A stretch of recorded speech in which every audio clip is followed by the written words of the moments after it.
नमस्कार. लोकशाही विशेष मध्ये मी विशाल पाटील आपल्या सगळ्यांचं स्वागत करतो. उद्धव ठाकरेंनी मुख्यमंत्री पदाची शपथ घेतल्यानंतर सरकार 5 वर्ष टिकेल का याबाबत अनेकांच्या मनात शंका होत्या.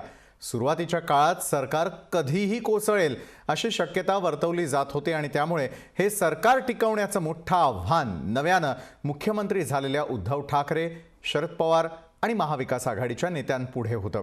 सरकारच्या निर्णय प्रक्रियेवरून उद्धव ठाकरेंवर तर वैयक्तिक टीकाही झाल्या.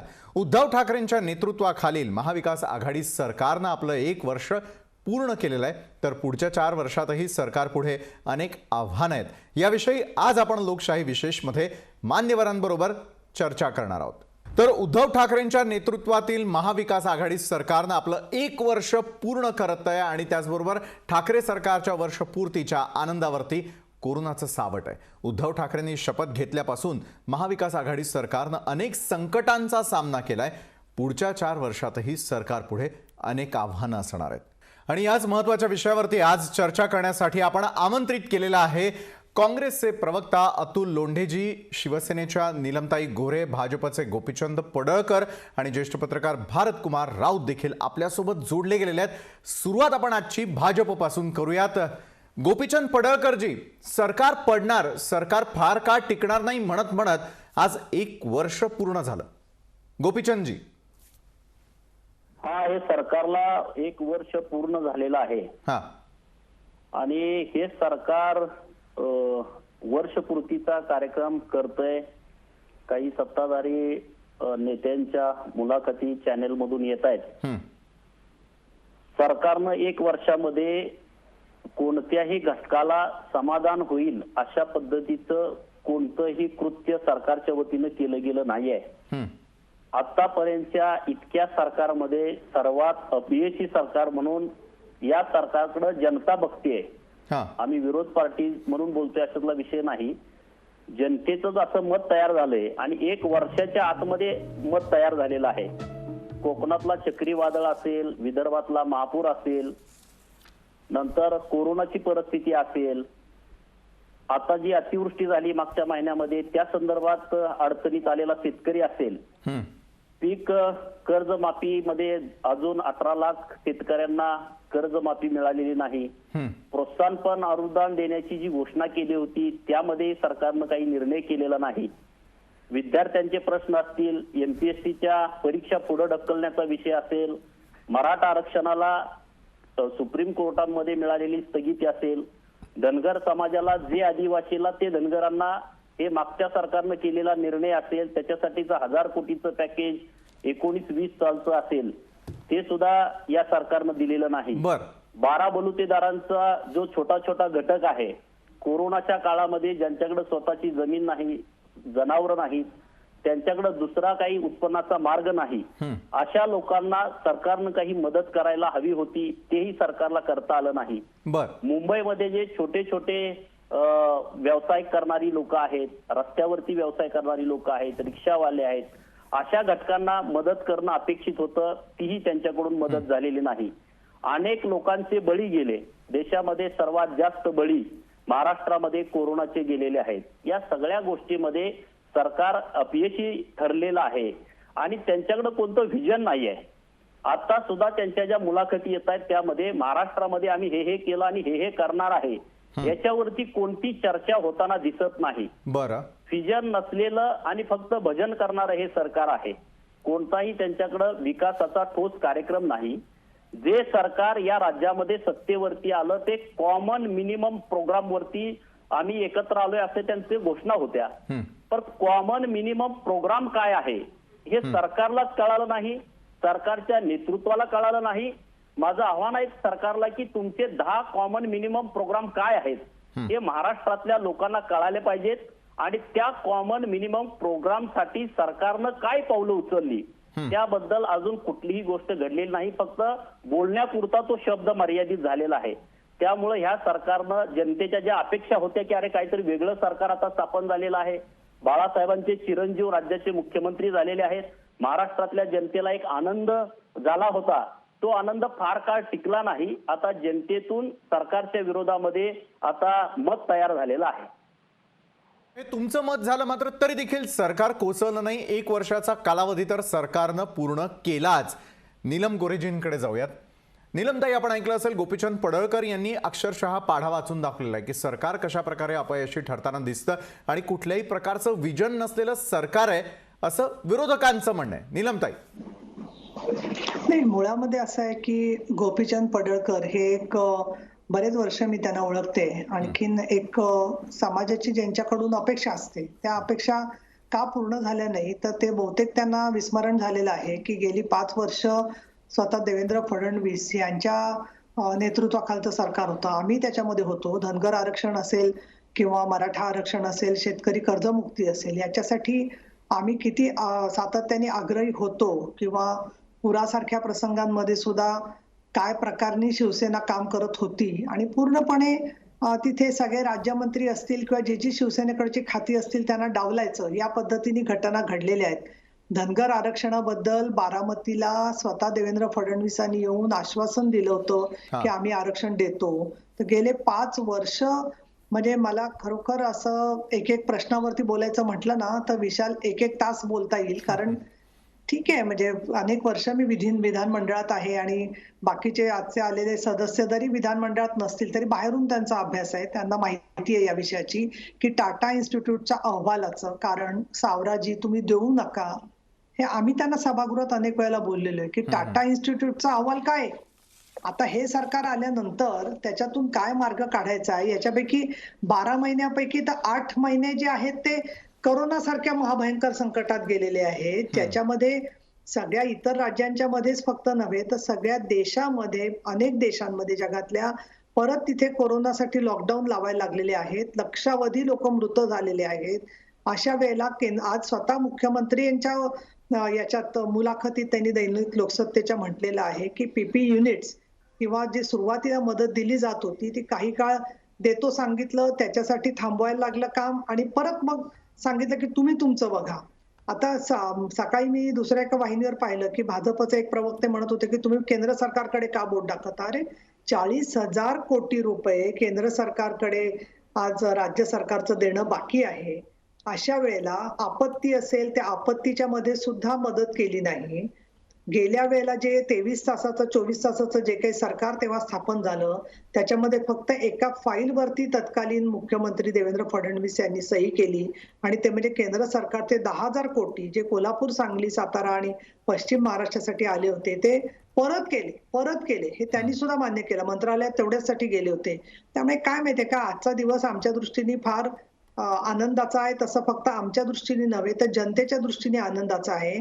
कारण असं की एक जे प्रचंड वातावरण गढूळ झालं होतं महाराष्ट्रामध्ये, प्रचंड मोठ्या प्रमाणामध्ये ट्रोलिंग चाललेलं होतं, मोठ्या प्रमाणामध्ये अगदी भीमा कोरेगाव असेल किंवा अन्य ठिकाणचे जे समाजातले विविध घटक होते, आज मला खरोखर खेद वाटतो बोलायला की या प्रकारनी एक वातावरणामध्ये जी दडपशाही चाललेली होती ती सगळं वातावरण मोकळं झालंय. एका अर्थाने आकाश मोकळं झालंय. पण कोरोनाचं सावट आहे आणि कोरोनाच्या सावटामध्ये आपण बघतोय की कोर्ट बंद होती. त्याचबरोबर जी आपली सार्वजनिक आरोग्य व्यवस्था डबघाईला आलेली होती, सगळं खासगी व्यवस्थांवर आपण अवलंबून होतो. म्हणजे अनेक सरकारांनी त्याच्यासाठी म्हणून आपण पाहिलं की इन्शुरन्स वगैरे वरती अवलंबून राहून अनेक हॉस्टेल याच्यासारखं म्हणजे पंचतारांकित हॉस्पिटल्स उभी राहिलेली होती. अशा आरोग्य व्यवस्थेला आज लोकांबरोबर चालवत आज आपण कोरोनावरती थोडीफार मात करू शकतोय. काही नसेल केलं असं बोलताय तुम्ही, पण मी उदाहरण सांगेन की 20 लाख लोकांना रोजगार हमी योजनेमधून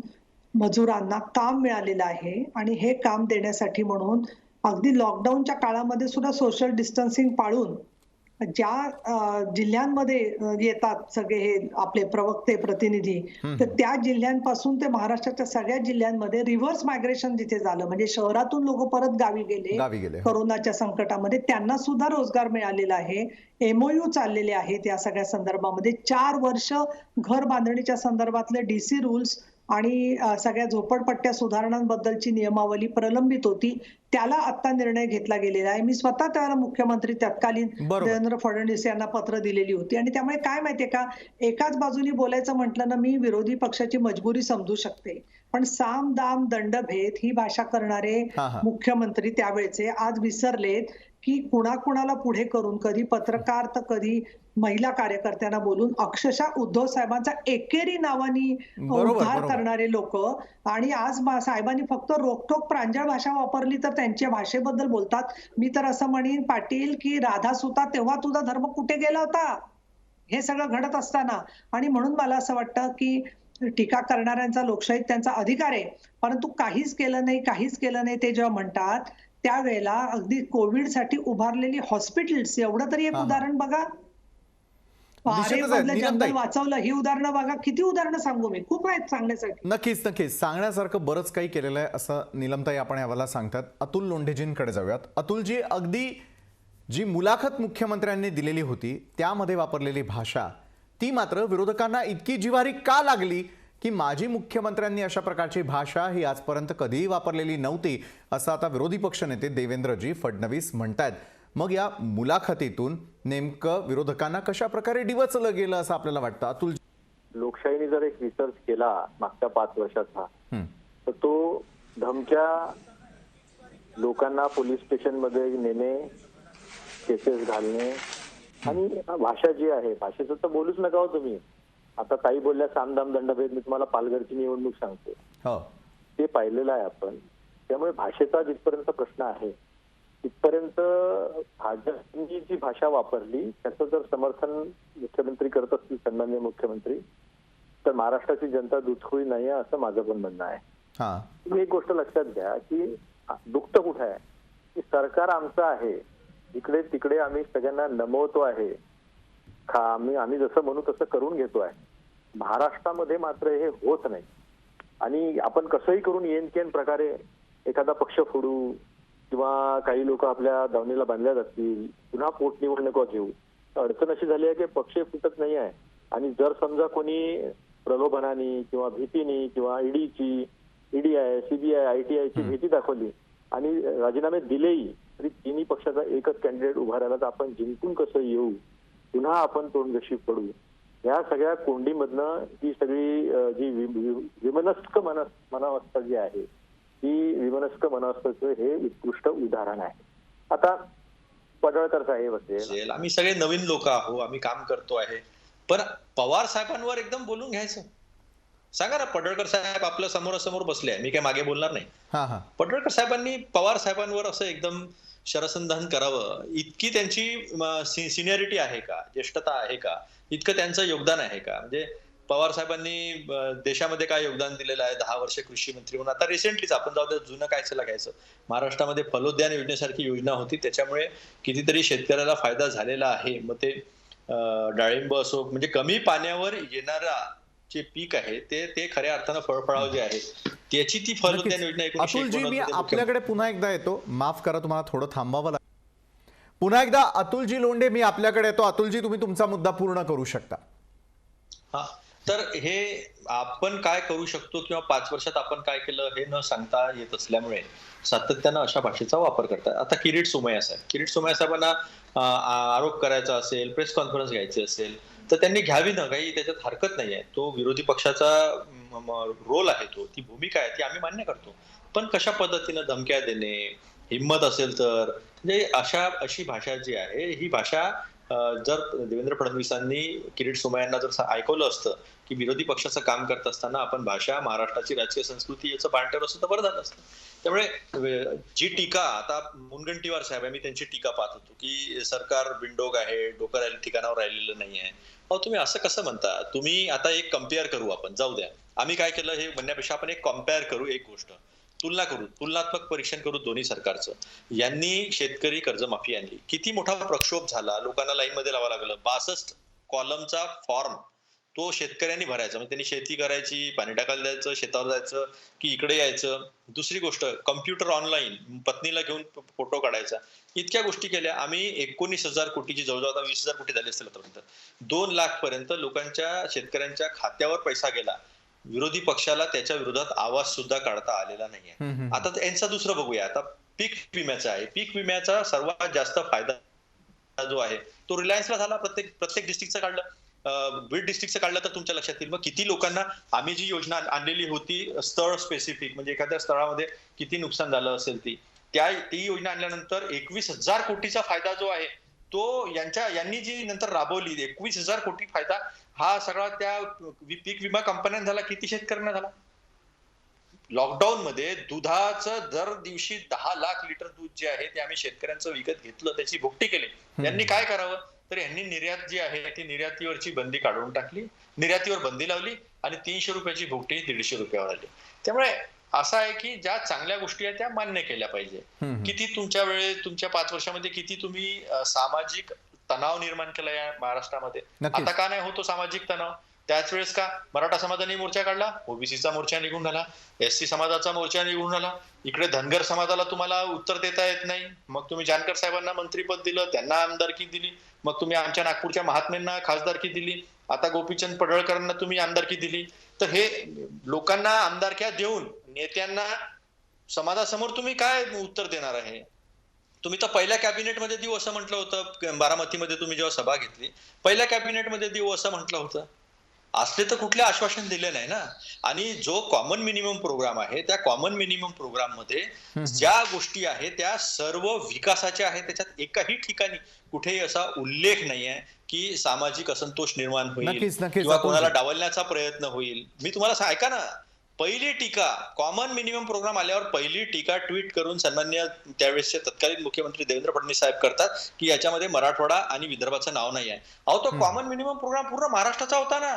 तुम्हाला टीका करायला, जेव्हा तुम्ही टीका करता त्या टीका करत असताना मग आपण लक्ष घेतलं आहे का की केवळ आपल्याला दुःख झालंय बा आपलं सरकार नाही? नक्कीच, म्हणजे टीका करत असताना तरी आता प्रांतवाद करायला नकोय किंवा राज्याचे तुकडे आपल्याला सगळ्यांना मिळून करायचे नाही. कॉमन मिनिमम प्रोग्राम संदर्भात अतुलजी आपलं म्हणणं लक्षात आलेलं आहे. भारत कुमार राऊत सर यांच्याकडे देखील आपण जाऊयात. मात्र तत्पूर्वी पुन्हा एकदा आपल्याला दृश्य जी उपलब्ध झालेली आहेत ती आहेत पंतप्रधानांचा लसीचा दौरा हा सुरू आहे. अदर पुनावाला यांनी याच पूर्वी या ठिकाणी आल्यानंतर कशा प्रकारे लस निर्मिती केली जाते, कशा प्रकारचा प्लांट या ठिकाणी उभारण्यात आलेला आहे आणि कोवॅक्सिन ज्याकडे संपूर्ण जगाचं लक्ष लागलेलं आहे त्या संदर्भातला आढावा घेताना पंतप्रधान नरेंद्र मोदी हे सीरम इन्स्टिट्यूटमध्ये दाखल झाल्याची थेट दृश्य आपण आपल्या लोकशाही न्यूज चॅनलवर या क्षणाला पाहत आहोत.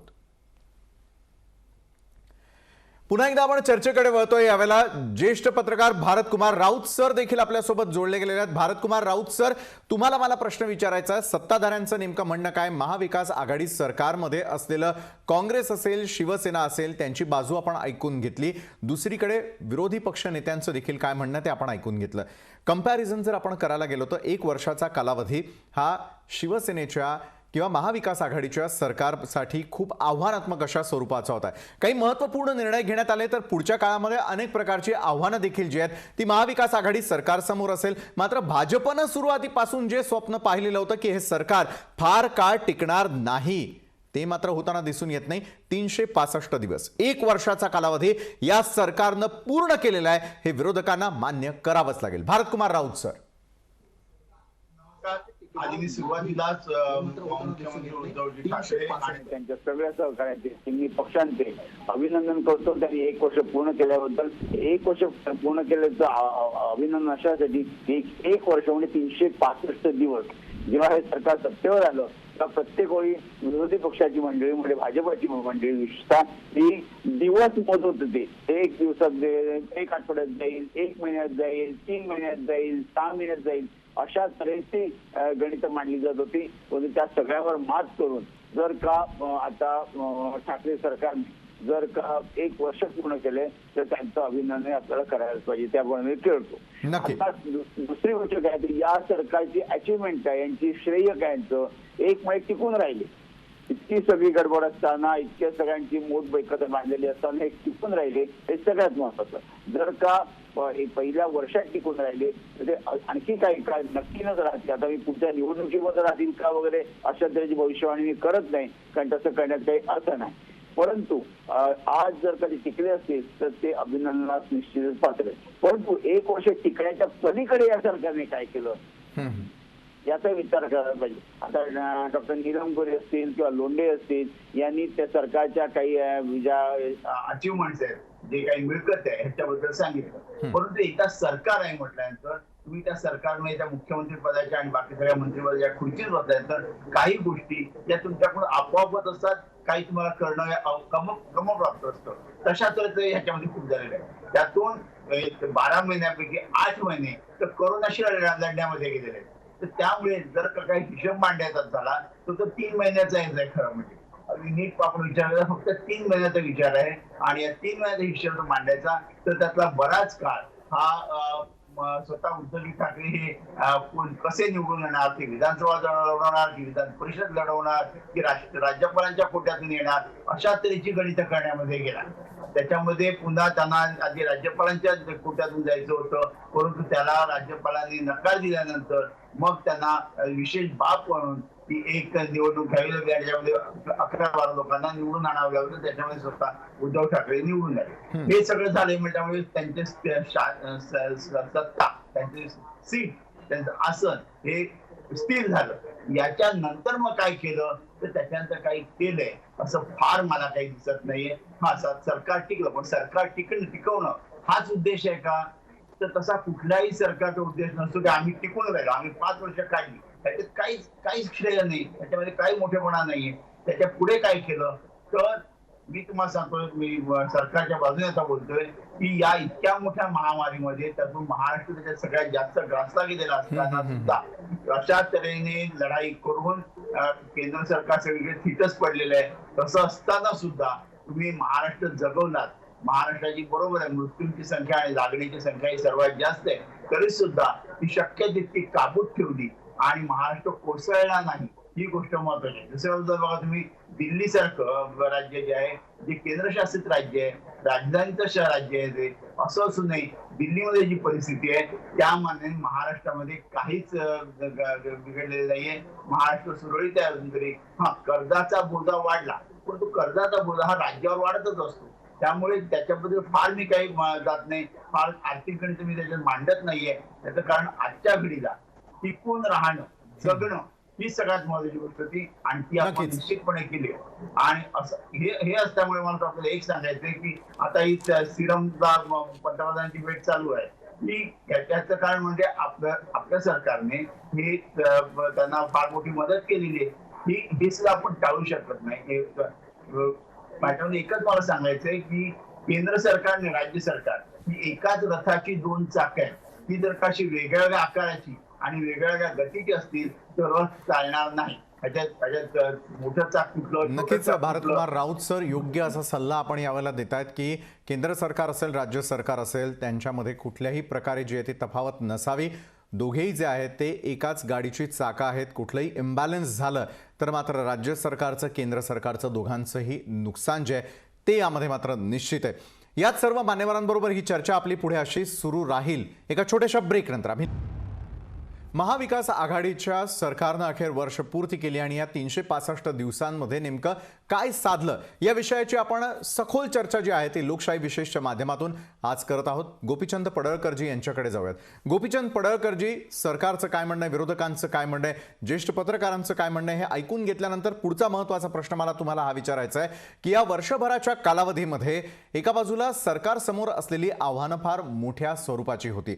मग ते कोरोना काळातलं संकट असेल, कोरोना काळाच्या संकटानंतर मात्र सुशांत सिंग राजपूत प्रकरण असेल, त्यामध्ये अनेकांनी घेतलेली उडी असेल, त्यावरून झालेलं राजकारण असेल, अशा प्रकारचं राजकारण हे महाराष्ट्रासाठी कितपत योग्य, विरोधकांची भूमिका जरी त्या ठिकाणी पूर्णपणे पार पाडलेली असली तरी देखील सरकारला अडचणीत आणण्यासारख्या अनेक गोष्टी या काळामध्ये घडल्या. त्यामुळे राज्यातलं राजकारण नेमकं कुठल्या थराला चाललेलं आहे असा सर्वसामान्यांचा देखील प्रश्न आहे. कारण 365 दिवसांच्या कालावधीमध्ये सरकारची एक बाजू आणि विरोधकांची दुसरी बाजू, दोन्ही गोष्टी पाहायला मिळाल्या. गोपीचंदजी, हे बघा, मी प्रथमतः निलमताई आणि लोंढे साहेबांनी जो विषय काढला धनगर आरक्षणाचा, तर मागच्या सरकारमध्ये शिवसेना आणि भाजप एकत्र होतं. त्या सगळ्या प्रक्रियेमध्ये आम्ही खूप प्रयत्न केला आणि शेवटी जो निर्णय झाला, आणि तो निर्णय आता तुमचं सरकार आल्यानंतर का तुम्ही पॅकेज दिलं नाही, कशासाठी ते कोलॅप्स केले पैसे? तुम्ही पैसे सगळे दिलेले आर्थिक बजेटमध्ये एकही रुपया 1000 कोटीतला दिला नाही. आता ह्या बजेटमध्ये तुम्ही 5000 कोटी रुपये द्यायला पाहिजे होते, त्यात तुम्ही शब्द काढत नाही. त्यामुळं आरक्षणाच्या बाबतीमध्ये उद्धव साहेब पण आमच्या सोबत होते. आता तुम्ही जरी सरकार विरोधात गेला असला तरी तुम्ही पाठीमागच्या सरकारमध्ये बरोबर होता. आणि काँग्रेस आणि राष्ट्रवादीचं धनगर समाजाच्या आरक्षणाच्या बाबतीतलं ते किती गंभीर असतात हे आम्हा सगळ्यांना माहित आहे. आता विषय आला कोरोनाचा, की केंद्र सरकार आणि राज्य सरकार कोरोनाच्या महामारीमध्ये सर्वात जास्त मदत केली ती केंद्र सरकारनं केली. मग ते पीपी किट असतील, N95 मास्क असतील, व्हेंटिलेटर असतील, गहू मग राज्य तांदूळ, डाळ सरकारनं काहीच असेल, केलं नाही. विधवा नाही त्यांनी सांगू द्या ना, मी अगोदर सांगतो मग त्यांना विचारा त्यांनी काय केलं तर त्यांनी सांगावं ना. महिलांच्या खात्यावरती पैसे भरले असतील, शेतकऱ्याच्या खात्यावरती पैसे भरले असतील, जनधन अकाउंटवरती केंद्र सरकारनं पैसे दिले, अपंग बांधवांसाठी केंद्र सरकारनं पैसे दिले, इतके सगळे पैसे केंद्र सरकारनं दिले आणि सगळ्यात जास्तीचं पॅकेज महाराष्ट्र सरकारला केंद्र सरकारनं दिलेलं आहे. आणि मग अशा परिस्थितीमध्ये राज्य सरकारनं कोरोनाच्या काळामध्ये महाराष्ट्रातल्या जनतेसाठी अमुक अमुक गोष्टी दिल्या, असे एक 10 निर्णय नीलमताई गोरेंकडून आपण उत्तर घेऊया. गंभीर स्वरूपाचा आरोप आहे गोपीचंद पडळकरजी, जे केलं ते केंद्र सरकारनं केलं, राज्य सरकारनं काहीच केलं नाही. नीलमताई काय माहितीये का, मला खरं सांगायचं तर आता त्यांना गेल्या 5-6 वर्षाचा त्यांनी विधिमंडळाचा अभ्यास करायला पाहिजे असं माझं मत आहे. कारण धनगर आरक्षणावरती आम्ही सभागृहात काय बोललोय, किती वेळेला बाजू मांडली आहे, किती वेगवेगळ्या प्रकारने निवेदनं दिलेली आहेत, याच्याबद्दल त्यांना माहिती आहे का, माहिती असून माहिती करून घ्यायचं नाहीये याचा काय मी तपशिलात जाणार नाही. याचं कारण असं आहे की जो झोपलेला आहे त्याला जागं करता येतं नाही, झोपेचं सांगितलंय. आता माझं पूर्ण हुद्या ही पद्धत नाहीये पडळकर, रस्त्यावरती आंदोलन चाललेलं नाहीये. तुम्हाला बोलायचं तर बोला, मी शांत राहते. नीलमताई आधी आपण बोला, त्यानंतर पडळकरांकडे देखील आपण जाणार आहोत. हा, त्यामुळे 40,000 कोटी रुपये जीएसटीचे बाकी आहेत. हे ढळढळीत अगदी 5वीतल्या मुलाला सुद्धा जे कळतंय ते भारतीय जनता पक्षाच्या एका आमदाराला कळत नाहीये. हे म्हणजे मला असं वाटतं की ठरवून करता आहेत बदनामीचा प्रयत्न. दुसरं असं आहे की जीएसटीचे पैसे आल्याशिवाय कुठली तरतूद करताना जे राज्य सरकारच्या अधिकाराचे पैसे आहेत, असं नाहीये की कोणी त्यांच्याकडून मदत मागतंय, ते सुद्धा वेळेवरती न देता केंद्र सरकारने काय केलं तर सातत्याने असं केलेलं आहे. केंद्र सरकारशी प्रत्येक त्यांच्या कॉन्फरन्सच्या वेळेला माननीय मुख्यमंत्री उद्धवजी ठाकरे यांनी बाजू मांडलेली आहे राज्याची. त्यासाठी जी योग्य ती विनंती केलेली आहे. अगदी रेशन लोकांचं 30 ऑक्टोबरला बंद करू नका इथपासून विनंती केलेली आहे. असं असून मंदिरं गोव्यात बंद ठेवतात, पुण्यामध्ये आणि बाकी महाराष्ट्रामध्ये हे आंदोलन करतात ठिकठिकाणी जाऊन. त्याचबरोबर मी दुसरं असं सांगेन की जो निधी केंद्राचा आला पाहिजे नैसर्गिक आपत्तीच्या मध्ये, तो पैसेच आलेले नसताना परत सगळीकडे जाहीर काय माहितीये का, तुम्ही कितीही, मी आता आव्हान देते असं जरा तुम्हालाच नाही सगळ्या भारतीय जनता पक्षाला, की तुम्ही किती खोटा प्रचार केला तरी महाराष्ट्राची जनता रोज वर्तमानपत्र वाचते, बघते नेटवरती काय माहिती येते. तुम्ही जीएसटीचा एक छदाम राज्याला दिलेला नाहीये आणि त्याच वेळेला राज्य कसं काही करत नाही हे दुसरीकडून बोलता आहात.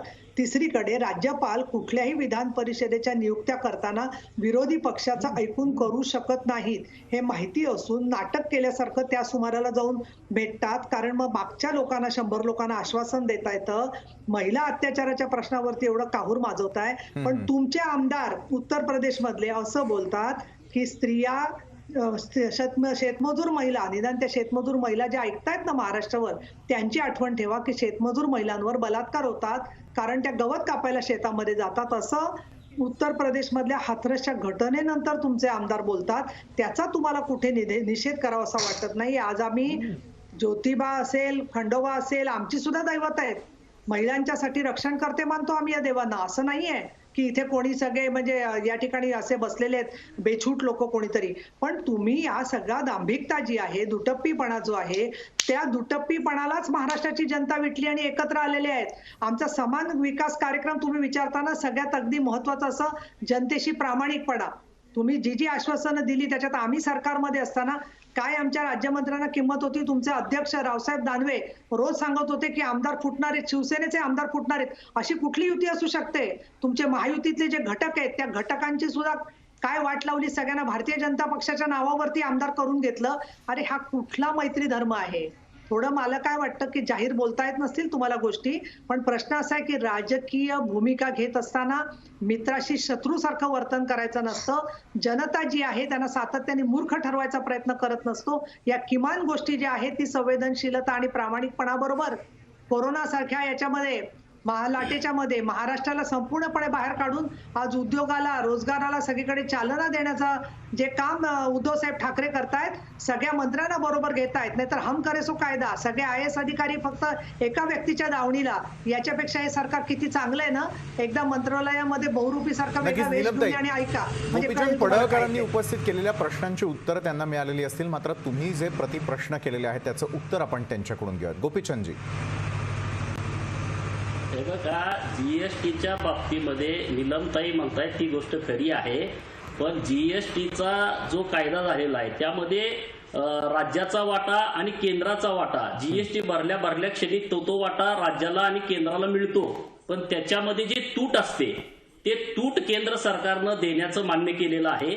आणि मग आज या देशातून जे जीएसटीचं प्रमाण आहे गोळा व्हायचं, ते आता प्रमाण कमी असल्यामुळं केंद्रानं राज्य सरकारला सांगितलेलं आहे की तुम्ही कर्ज घ्या आणि त्याचं जे व्याज असेल आणि ते कर्ज फेडायची जबाबदारी केंद्र सरकारनं घेतलेली आहे. आणि अशा परिस्थितीमध्ये राजकारण न करता लोकांना कसं आपल्याला जास्तीत जास्त मदत करता येईल अशा पद्धतीचा निर्णय राज्य सरकारनं घ्यायला पाहिजे. मला प्रश्न विचारायचा आहे, कोण राजकारण करतंय, केंद्र सरकार की राज्य सरकार? कारण आताच गोपीचंद पडळकरजी म्हणतात निलमताईंनी जो जीएसटीचा मुद्दा उपस्थित केला, जीएसटीचा मुद्दा गेल्या कित्येक दिवसांपासून भिजत घोंगडं असल्याचं आपल्याला पाहायला मिळतं. राज्य सरकार असेल, केंद्र सरकार असेल, जीएसटी वरून आमने सामने येताना दिसतं. मग अतुल लोंढेजी मला सांगा, यावरून राजकारण करू नका असं गोपीचंद पडळकर म्हणताय, मग राजकारण करतंय कोण? अतुलजी, राजकारण करतात तेच सांगतात की राजकारण करू नका. आता एक थोडंसं मला ब्रीफली बोलू द्या, कारण महाराष्ट्राच्या जनतेला कळलं पाहिजे की केंद्र राज्य संबंधामध्ये फायनान्शियल रिलेशन्स काय आहेत, वित्तीय संबंध काय आहेत. आम्ही राज्य सरकारनी सर्व अधिकार टॅक्स गोळा करण्याचे, वॅट हा महत्वाचा टॅक्स होता, पण जीएसटी हा चांगला टॅक्स होता. यांनी चुकीच्या पद्धतीने तो राबवला, त्याच्यामुळे आपण काय त्याचे परिणाम भोगतोय, छोटे मोठे उद्योग ते आपण बघतोच आहे. पण त्याच्यामध्ये प्रत्येक राज्याचा जो वाटा आहे तो ठरवण्यात आला होता आणि त्याच्यामध्ये जे कमी येईल त्याचं कंपन्सेशन 2022 पर्यंत केंद्र सरकार देणार, अशा पद्धतीचं ते होतं. आता मुळातच राज्य सरकारने सगळे अधिकार त्यांना देऊन दिल्यानंतर कंपन्सेशनचा पण ते पैसा देणार नाहीत आणि कारण सांगणार की आमच्याकडे जीएसटी कलेक्शन कमी झालं. तर जीएसटी कलेक्शन कमी झालं हे खरं आहे, हे त्यांनी मान्य केलं, बरं झालं, कारण आतापर्यंत ते मान्य करायला तयार नव्हते. भाजपच्या कोणत्याही नेत्यांनी मान्य केलं नाही जीएसटी कलेक्शन कमी झालेलं आहे. नंबर 1. नंबर 2, राज्य सरकारकडे या अशा अभूतपूर्व परिस्थितीमध्ये पैसा निर्माण करणे, कर्ज निर्माण करण्याचा अधिकार नाही. कर्ज निर्माण करण्याचा अधिकार अतिशय लिमिटेड आहे. पण यांनी खोटे आकडे दाखवून 4,71,000 कोटीचं कर्ज दाखवलं होतं, जे नंतर सन्माननीय जयंत पाटील साहेबांनी पूर्ण अभ्यास करून जेव्हा सांगितलं, जेव्हा 6 लोकांनी शपथ घेतली होती की हे कर्ज 6,71,000 कोटीपेक्षा जास्त आहे, ऑफ बजेट कर्ज जे आहे यांनी खूप मोठ्या प्रमाणावर करून ठेवलेलं होतं. त्यामुळे कर्ज काढण्याची मर्यादा ही राज्य सरकारकडे कमी होती. आता हे सर्व अधिकार कोणाकडे आहे? तर सर्व अधिकार केंद्र सरकारकडे आहे. डेफिसिट फायनान्सिंग म्हणजे पैशाची निर्मिती करणे, कर्ज उभं करणे, सरकार लोकांना वाटणे, ते यांनी केलं नाही आहे. यांनी 20 लाख कोटी पॅकेजमध्ये यांचं 1,85,000 कोटीचं पॅकेज सोडून सगळं पॅकेज हे कर्जाचं पॅकेज आहे. 500 रुपये टाकले यांनी 6 महिन्यासाठी, 500 रुपये टाकले आणि ढिंगा हाकून राहिलेले आहे की आम्ही एवढं मोठं काम केलेलं आहे. अहो, जगभरामध्ये प्रायव्हेट कंपन्यांच्या कर्मचाऱ्यांचे वेतन सुद्धा देण्याचं काम तिथल्या केंद्र सरकारने केलेलं आहे. अमेरिकेमध्ये हे त्यांनी $3 ट्रिलियन डेफिसिट फायनान्सिंग केलं. 3 ट्रिलियन जेवढा आपल्या अर्थव्यवस्थेचा साईज आहे, त्यांची पॉप्युलेशन 33 कोटी आहे, त्यांनी $3 ट्रिलियन डेफिसिट फायनान्सिंग केलं. तेव्हा ते आता -4 पॉईंटवर आता पॉझिटिव्ह मध्ये आले. आम्ही अजूनही निगेटिव्ह मध्ये आहे आणि आमची ही फक्त ऑर्गनाइज सेक्टर मधल्या इकॉनॉमी बद्दल आहे. अनऑर्गनाइज सेक्टरमध्ये हाकार माजलेला आहे विशाल, पण केंद्र सरकारने काही केलं नाही. प्रत्येक वेळेस कर्जाच्या योजना लोकांसमोर ठेवलेल्या आहे आणि कर्ज केव्हा काढेल? जेव्हा उत्पादनाला चालना मिळेल, जेव्हा लोकांकडे काही खरेदी करायला पैसे असेल. आमच्या राहुलजींनी सातत्यानं सांगितलं की मार्केटमध्ये डिमांड नाहीये, तुम्ही लोकांच्या हातामध्ये सरळ 10,000 तत्काळ टाका आणि 7,500 रुपये महिन्याला असे कमीत कमी 7 महिने तुम्ही लोकांच्या खिशात टाका, तर ही इकॉनॉमी चांगली राहील, तर ही इकॉनॉमी आपण सस्टेन करू शकू.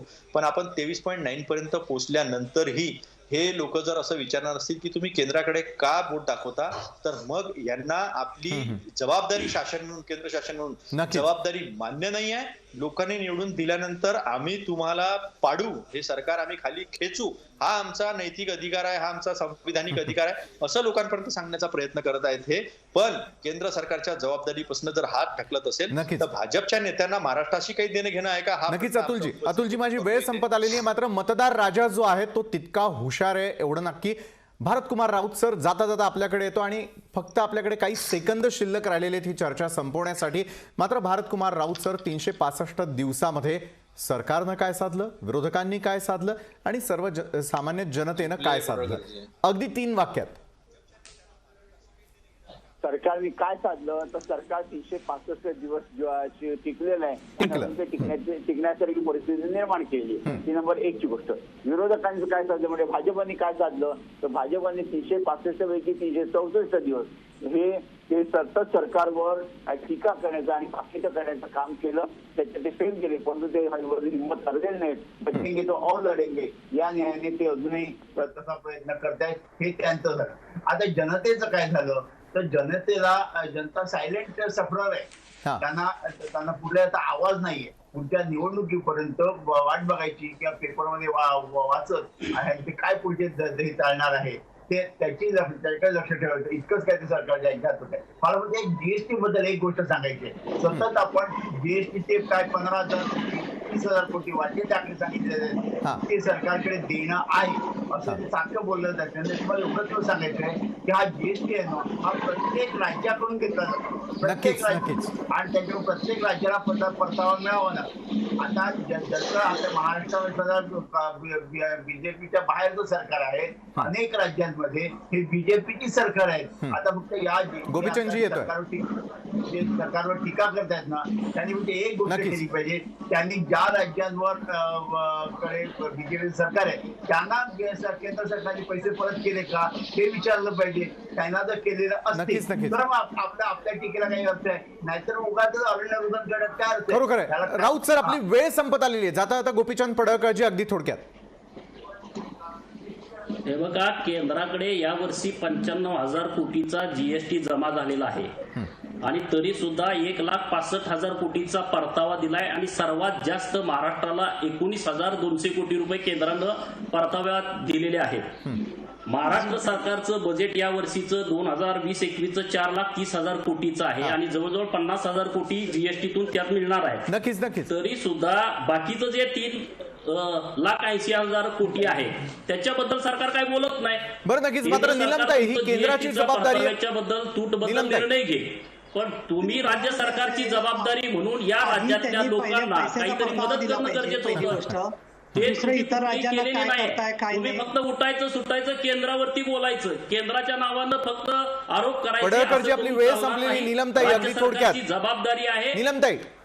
माझी अशी अपेक्षा आहे साधी की विरोधी पक्षांनी आज नरेंद्र मोदी सर पुण्यात आलेत व्हॅक्सिनसाठी म्हणून, तर अगदी 1 मिनिटं भेटून विरोधी पक्ष नेत्यांनी आणि गोपीचंद पडळकर आणि सगळ्या त्यांच्या कार्यकर्त्यांनी जाऊन 1 मिनिटं सांगितलं असतं की महाराष्ट्राच्या पैसे साहेब तेवढे द्या, तर त्याचं काय बिघडलं असतं. आजच्या पूर्वी शेतकरी कर्जमुक्तीसाठी आमचे लोक गेले होते, ते तुम्ही मागा तरी, त्याच्यानंतर ते कधी द्या त्याच्यामध्ये तुम्ही हात घातलेला आहे. मात्र आपली वेळ जी आहे चर्चेची ती संपत आलेली आहे. अतुल लोंढेजी आणि निलमताई धन्यवाद, आपण या चर्चेमध्ये सामील झालात. पुढच्या आव्हानात्मक 4 वर्षांसाठी खरं तर शुभेच्छा तुम्हाला सगळ्या जनतेकडून. सोबतीला गोपीचंद पडळकरजी, ज्या प्रकारे विरोधी पक्ष नेत्यांच्या भूमिकेमध्ये किंवा विरोधी पक्षाच्या भूमिकेमध्ये भाजप आहे त्यांच्यासाठी देखील ऑल द बेस्ट की सरकार एका बाजूला चालत असताना विरोधी पक्षाची भूमिका तुम्हाला योग्य रीतीनं जी आहे ती पार पाडावीच लागणार आहे. धन्यवाद भारत कुमार राऊत सर, आपण देखील या चर्चेमध्ये सामील झालात त्यासाठी. आजच्या लोकशाही विशेषमध्ये वेळ झालेली इथं थांबण्याची. ताज्या बातम्यांसाठी पाहत रहा लोकशाही न्यूज.